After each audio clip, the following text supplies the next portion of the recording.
This video and all of its contents, including any opinions expressed by the narrator, are strictly for entertainment purposes only and is not intended in any way as a substitute for professional services and consultation from a licensed therapist, doctor, attorney, or other licensed professional service provider. Each person must make their own life decisions, and those decisions are theirs. Welcome back to Find Your Alpha, a channel that's listened to by men and traditional women all over the planet. Today we are back at you with another great video story, and you can see the title right on your screen.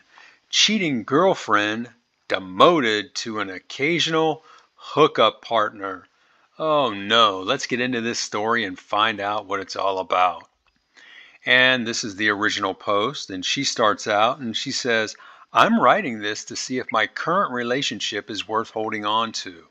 I want to start by saying that I accept full responsibility for what has happened in my life as it pertains to my boyfriend. I'm not trying to pass blame, only looking for advice from people other than my friends and family. I've created this new account and will be using fake names to keep things confidential. I'm 23, Zoe is her name, and my boyfriend is 23 as well, Zeke. Until recently, we were exclusive, and I still am with him. But for the past couple months, he's been dating other people.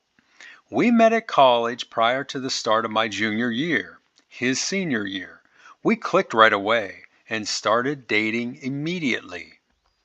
Zeke lived in the dorms while I lived off campus with two roommates who I'll be referring to as Dina and Crystal. I met my roommates after Dina posted an ad in our school newspaper looking for two female roommates to share a 3-bedroom apartment. I answered the ad, we met up, hit it off, and moved in together at the start of my junior year. We got along pretty well, even though we are so very different. Dina and Crystal are free spirits in every way, and she has that underline, while I was far more reserved, very reserved actually. At first their behavior concerned me. But over time, I found them both to have good hearts and to be fun to be around.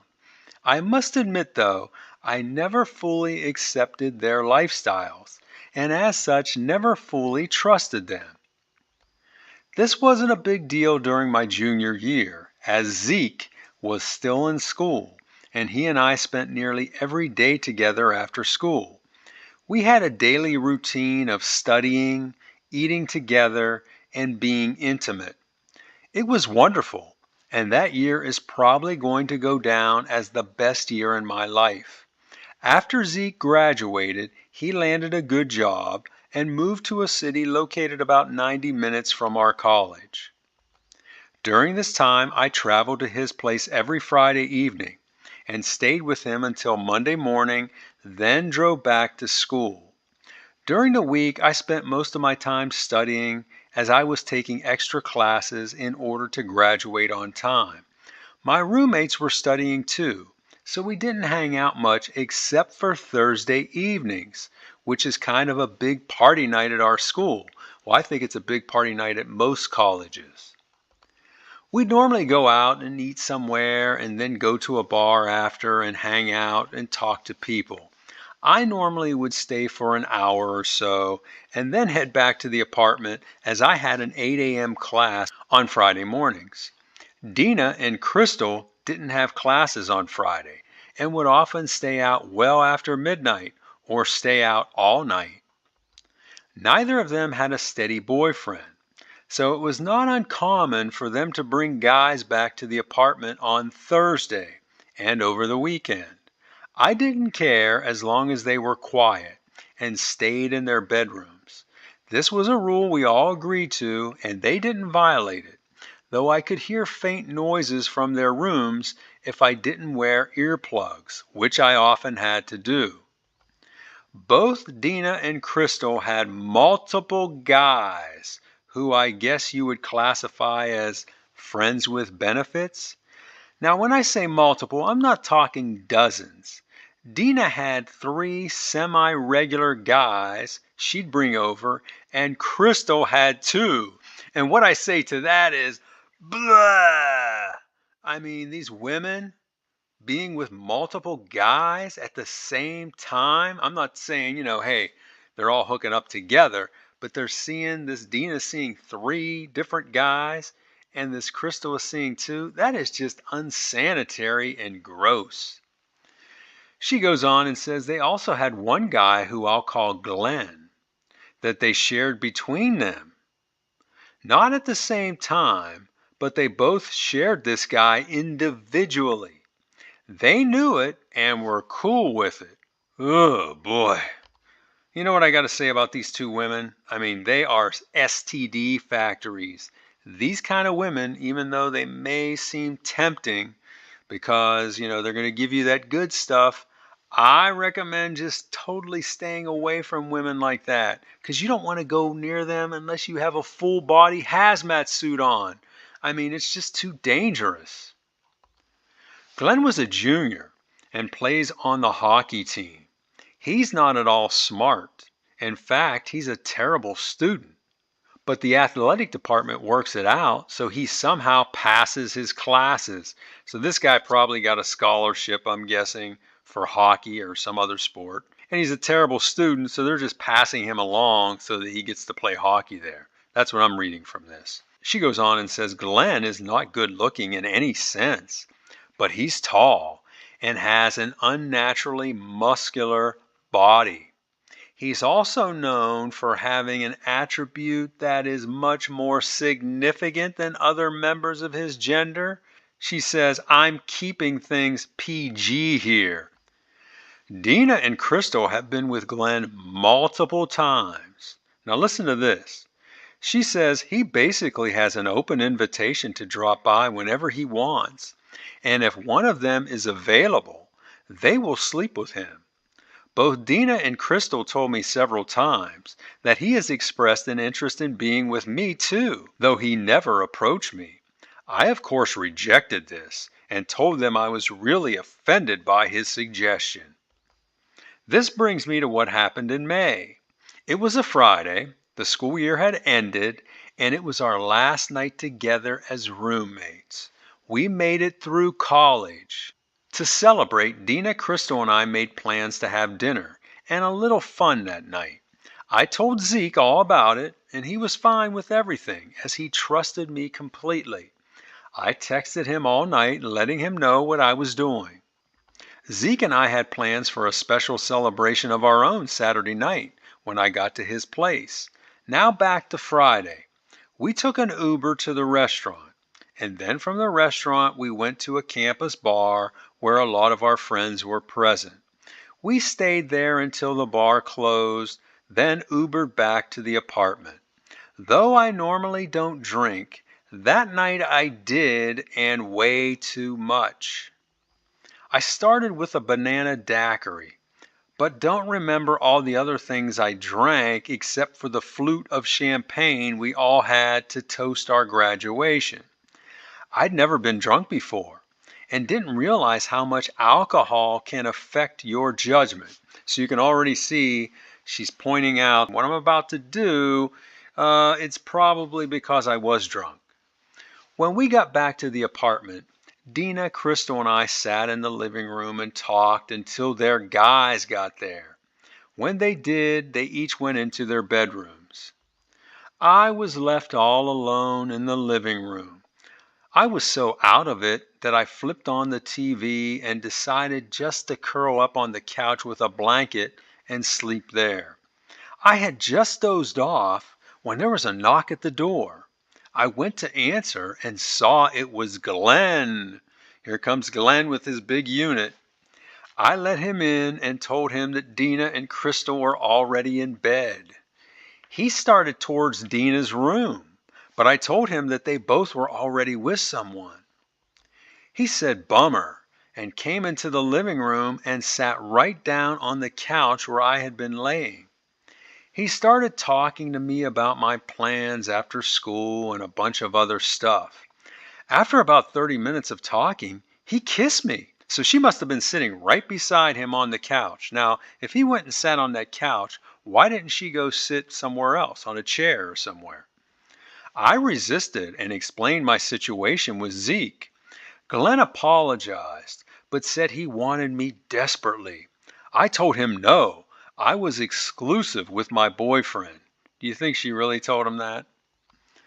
I wish I could say that's where things ended, but they didn't. We talked more, and then he started kissing me again, and this time I kissed him back. We didn't have S, but I found out later that I apparently did do something to him that night. I fell asleep on the couch, and Glenn left sometime during the night. In the morning, I woke up with a headache, and the previous night was all a blur. Dina and Crystal were still in bed, and their guys were gone. I made coffee, and the smell woke them up. We started talking and laughing about last night. Then Crystal asked me how I liked being with Glenn. I didn't remember him being there, so I questioned what she meant. Now she says right here, I don't remember him being there, but then she just told us that she remembers kissing him and him kissing her first. So get your story straight. Crystal said Stacy, the guy she spent the night with, said she saw me giving Glenn blank, and you know what that means, she was giving him. I told her that wasn't true and said I just fell asleep on the couch. Crystal said, "Oh, no, you didn't." She said Stacy came back in her bedroom after using the bathroom and told her what I was doing. She said they both crept back out and watched me. At this point, I lost it and screamed at Crystal, asking her why didn't she stop me. She said it was none of their business and that I was clearly enjoying myself. I told her I wasn't enjoying myself, as I didn't even remember it. Crystal told me I was fully aware and was loving it. I started crying and begged them not to tell Zeke about this if they ever saw him again. They told me not to worry and they had my back. After this, I went in to take a shower and cried my eyes out, regretting what I'd apparently done. When I got out, I called and talked to Zeke. He stayed on the phone with me while I packed up my stuff. Then Dina, Crystal, and I left the apartment at the same time and decided to grab lunch before leaving town. About an hour later, as the three of us were sitting at an outside table, I got a call from Zeke. He asked me if I was somewhere where I could access my phone. I said yes. He said he had something he wanted to send me. I asked him what it was, and he said, "You'll see." He said to take a look at it and call him back to discuss it. I said okay and waited and waited. Finally, after we had all finished eating, I got a ping on my phone. I glanced at the message and couldn't believe what I saw. It was a picture of Glenn sitting on the couch without clothes, with me kneeling in front of him. I was destroyed and just started crying. I didn't say anything to Dina and Crystal and just got up and ran into the ladies' room. They ran after me and found me crying in one of the stalls. I started screaming at Crystal, asking her how she could do something like this to me. She asked what? I told her about this picture. She swore she hadn't taken the picture and hadn't told anyone about me and Glenn. We then figured that it must have been Stacy, but wondered how he found Zeke and why he would do this. Crystal said she told Stacy I was in a relationship, but nothing more. We figured he must have found Zeke on Facebook or Instagram. Crystal said she didn't see him take the picture and said he must have taken it before coming back into the room. She said Stacy hates Glenn, so that might be why he did it. She said he probably did this to try to get back at Glenn somehow. I asked why would Stacy do this to me? I'm the only injured party as a result of this whole thing. So she's saying she's the only injured party, not her boyfriend who she just cheated on the previous night, but just she is the only injured party. They stayed in the restroom with me while I cleaned up and settled down. We then went back out and talked for another hour as they helped me contemplate what I was going to tell Zeke when I called him back. So she's saying, we all were, discussing how I could spin this story and get out of this mess I'm in. Eventually, I got back to my car and called Zeke. He answered and said, hey. Initially, he didn't seem upset at all. I told him I was so sorry about the picture and for what I had done. I explained that I was drunk and couldn't handle it. I then told him that I honestly didn't remember doing anything with that guy in the pic. Zeke told me I looked wide awake and very enthusiastic in the picture. I started crying and kept telling him I didn't remember. He said okay and didn't say anything else, but I could tell he was getting emotional as his voice cracked. I told him I was going to start driving his way, and he told me not to. I asked why, and he said, you know why. He then said he was breaking up with me. I pulled over and begged him not to do this. I asked him to let me come to his place and explain everything. He said, what else is there to say? I told him I had a lot to say. With that, he said, thanks for all the good times we had.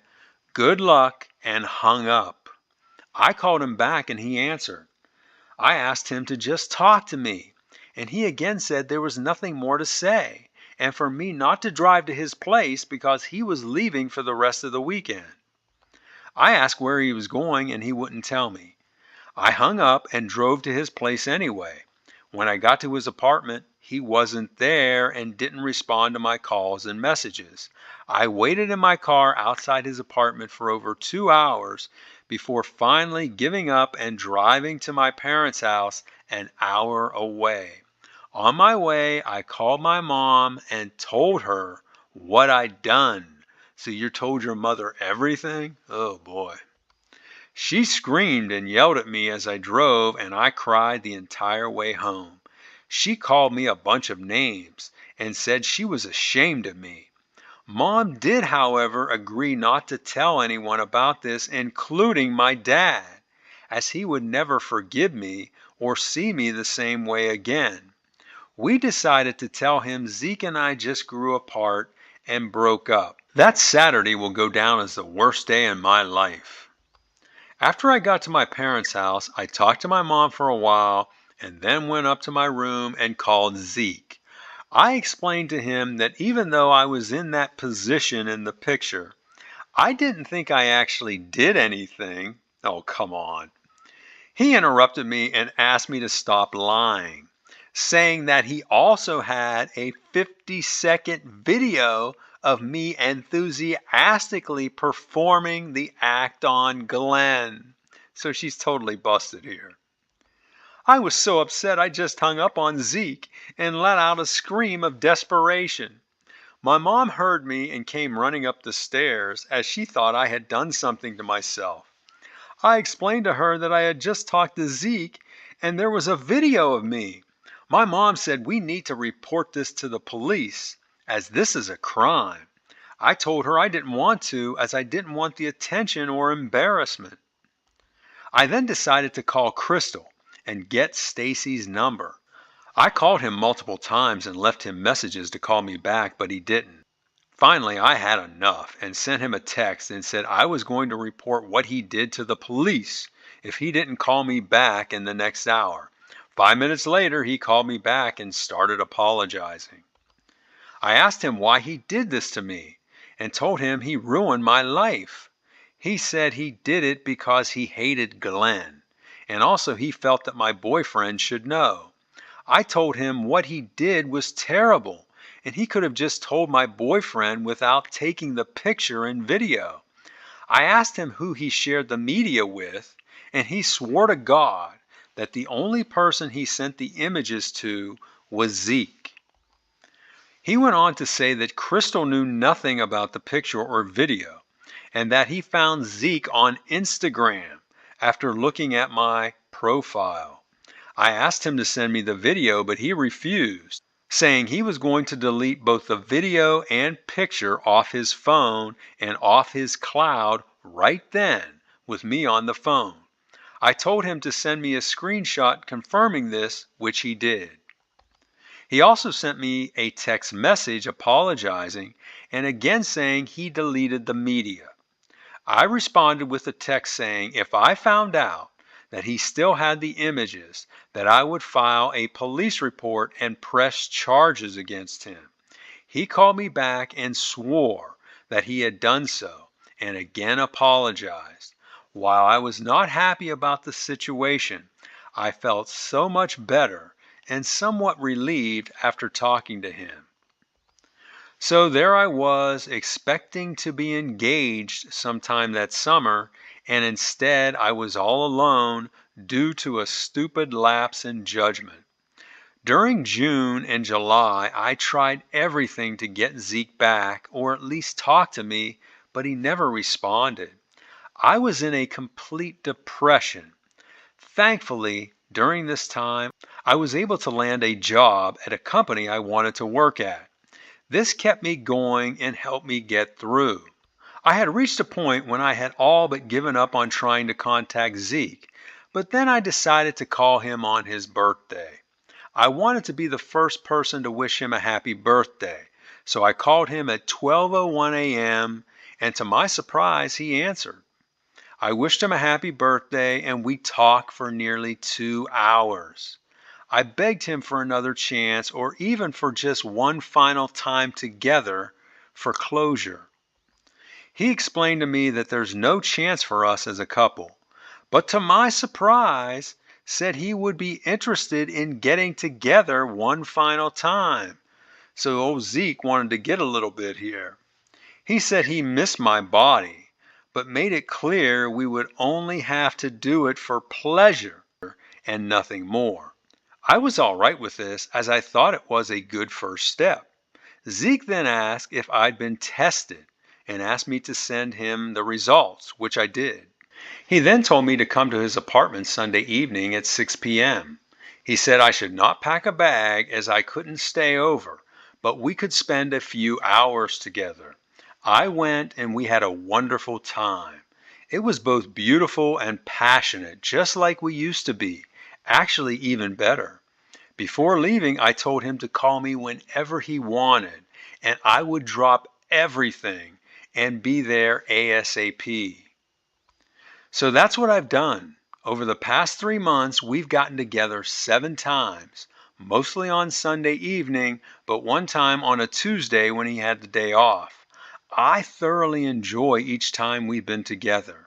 I think it's because I love him so much, combined with the fact that no one knows we're seeing each other except he and I, which makes it feel like we're sneaking around. He's made it clear that he's seeing other women, and I know he is as I've seen pictures of him out with women on his Facebook and Instagram. He's explained to me that he'll never again take me on a date and to not expect anything more than we have today. So he's telling her right there, hey, I'm not even going to take you out on a date. All you're going to do is when I want it, you can come over and we can hook up and then you're going to leave. And that's it. Don't expect anything more. Hearing this hurt me, but I kept going back. Now listen to this. Before each of our get-togethers, he makes me send him a text asking him if I can come over to have S with him. Like a fool, I do it every time. One day I forgot to, and he wouldn't let me in his apartment until I sent him the stupid text. He said he does this to protect himself in case I try to falsely accuse him of something, which is ridiculous. This brings me to my dilemma. On one hand, I know I'm just being used, but on the other hand, I still have that connection to him, and thus still have a chance. Ladies, what would you do if you were me? Have any of you been in this type of relationship, and how has it worked out?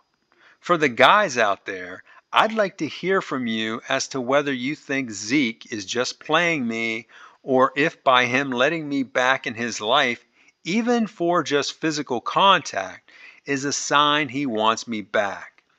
Thanks for reading my story, Zoe. So that's her original post. And now we're going to take a look at a few comments she got back from the community. But before we do that, I want to remind you, if you're liking what you hear, hit that like button right now. That will ensure this video gets seen by people all over the planet. Now, let's take a look at some of those responses. The first one's from a guy. He says, "Let me say you are a vile and disgusting person for what you did, and you deserve everything you're getting now. With that said, for your sake and for his, I think you should stop seeing him and go your separate ways. A real man will never forgive a cheating woman. He may keep you around a while for pleasure, but eventually he's going to dump you. Is that what you want?" The next response is from a woman. She says, "He's using you. Can't you see that? Yes, you made a terrible mistake, but it's time he gets over it now and either accepts you or moves on.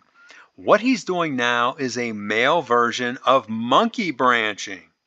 He's just keeping you around to fill holes in his dating schedule. But one day he's going to find a woman he wants to settle down with and give you the boot. Get rid of him," she says. The next response is also from a woman. She says, "This guy sounds like a psycho and is definitely toxic." Okay, here we go. He actually makes you send an email asking him for S before he lets you in. That's insane. Stop doing that. Even if he stays with you, he's going to keep throwing your mistake up in your face. Do you want to live the rest of your life like that? Take this as a lesson learned and go out and find a guy who will love you for who you are. And we've got another response here from a woman. She says, "Stop giving yourself to him and getting nothing in return." See, it's all about transactions for a lot of these women. You need to be getting something back from him. She says, "He's treating you like a common S worker without getting paid for it. You're worth so much more. Unless this guy knocks your socks off in bed, what are you getting out of the current arrangement? You could be putting all that effort into finding a great guy who will treat you like the queen you are. Good luck and keep us posted." And then finally, we've got another response from a guy. He says, "I think you did more with Glenn than what you've disclosed here. And I think you remember every detail because it was always your plan." I have to agree with this guy. When I read this story for the first time, I said, is that all she did was give him a... I think she did a hell of a lot more. He didn't just drop by that night. I think you invited him over. That's okay, because as women, you control your body. Well, guess what? We men control who we get into relationships with. And if we don't see you as relationship material, that's our choice. And that's true. So remember that, guys. They control their bodies, but we control the status of the relationship.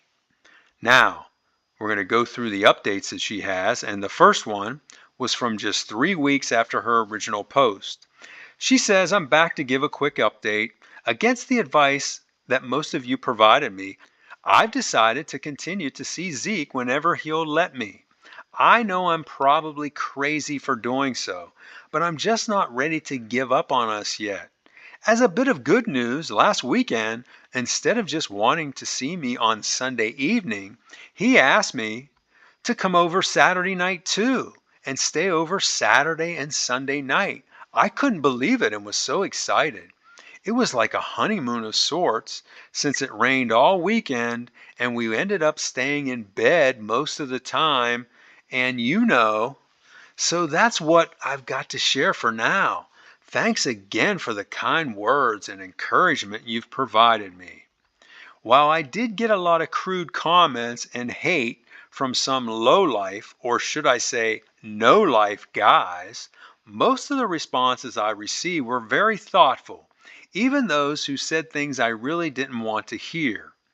I don't plan to update again, as I'm just going to concentrate on building my relationship with Zeke.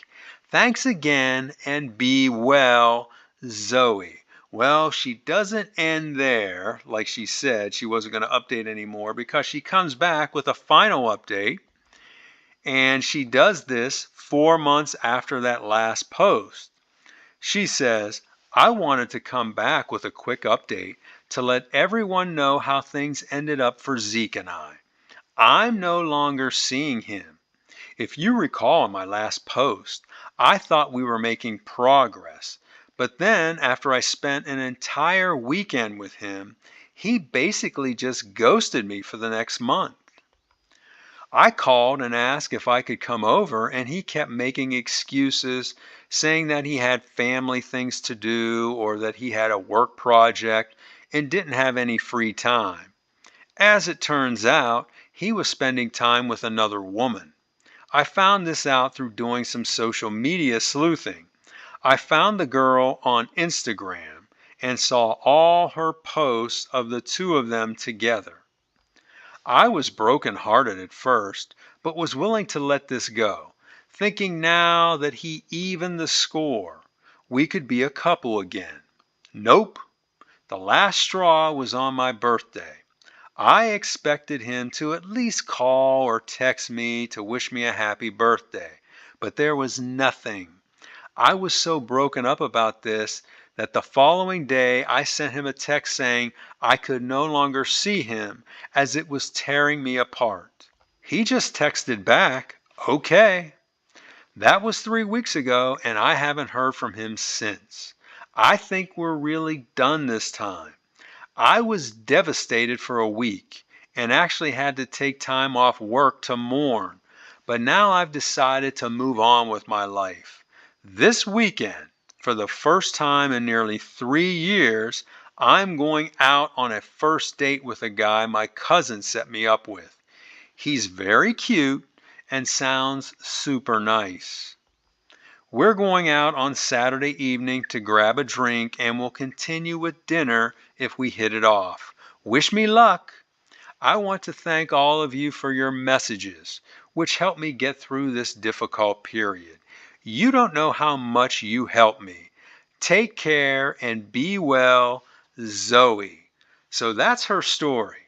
Now, I wanted to cover what I think are the morals of this story.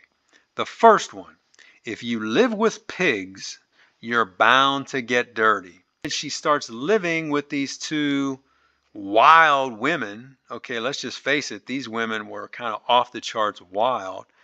When you're around people like that and you're living in close proximity to them, eventually their behaviors are going to rub off on you, and look what happened to her. Number two, a relationship without boundaries is not a relationship at all. She stepped over the line, of course, with this Glenn, and this guy, I have to say, handled the situation like he should have. He cut her off right then. Where he made a mistake is he started seeing her again. Now, a lot of guys out there are going to say, hey, so what? She was just giving up the good stuff, and she was basically just like a friends with benefits type situation. What's wrong with that? Well, I'll tell you what's wrong with that, because she could have roped him back in. Number three, guys should always, or I should say, must always wear protection and use dental dams. The pleasure is not worth the risk. Look at those two roommates of hers, seeing multiple guys on a semi-regular basis, not to mention all the randos they probably took in as well. And then with her, she just hooked up with this guy out of the blue. If that Stacy didn't take the picture and the video and send it to her boyfriend, guess what? Her boyfriend would have never found out about this. And he could have hooked up with her right after. When she got to his place the following night, I guarantee she would have hooked up with him. That's why I say, guys, always wear protection. And finally, number four, don't try to repair a broken relationship. Instead, learn from your mistakes and do better the next time. That's all this woman in this story can do. Learn from her mistakes. Even though I don't think what she did was a mistake, I think she planned it out, learn from her bad behavior, maybe I'll say, and move forward and do better the next time. So those are my thoughts, and now I want to hear from you. What did you think of this story? Do you think that the guy in this story, the boyfriend Zeke, handled this situation right? Or would you have done something different? Tell us about it in the comments. Also, be sure to like this video, share it with your friends, and subscribe to this channel, and I will talk to you